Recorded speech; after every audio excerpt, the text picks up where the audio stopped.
Pernah dengar istilah, kalau nggak bisa jatuhin kinerjanya, jatuhin orangnya. Nah, itulah yang kita lihat dalam serangan tuduhan Pak Amin Rais ke Seskap Teddy. Hari ini kita kembali menggunakan teorinya Alexander Wen untuk membedahnya, biar kita nggak cuma-cumakan gosip. Itu yang perlu kita hindari, gosip-gosipan.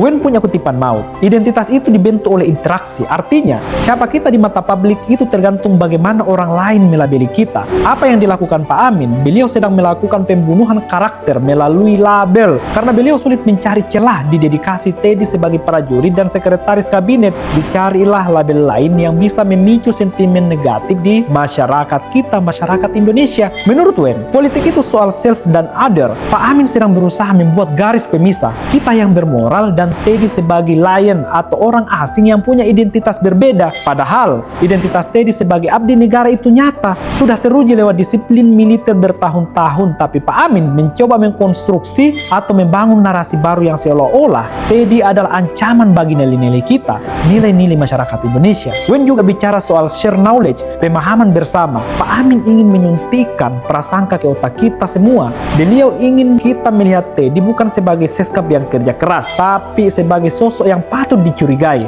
Inilah jahatnya, karena serangan identitas itu menyerang sisi manusiawi, bukan kebijakan. Padahal kita pakai akal sehat dan prinsip konstruktivisme yang adil, identitas Teddy itu dibangun dari pengabdiannya. Tuduhan tanpa bukti itu hanya sampah visual yang mencoba merusak struktur kepercayaan publik kepada anak muda yang sedang berbuat untuk negara, untuk Indonesia. Jadi jangan mau diadu domba oleh permainan label. Teddy adalah cerminan profesionalisme. Apa yang dituduhkan itu bukan fakta, itu cuma ide yang dipaksakan Pak Amin supaya kita saling benci. Seperti kata Wen, realitas itu apa yang kita buat. Mari kita buat realitas politik yang bersih, yang menilai orang dari kinerjanya, bukan dari fitnah identitasnya. Ini yang perlu dipahami oleh Pak Amin, bahwa untuk memperbaiki pemerintahan ke depannya, yang perlu untuk dikoreksi, dievaluasi adalah kebijakannya, bukan pada sisi personalnya.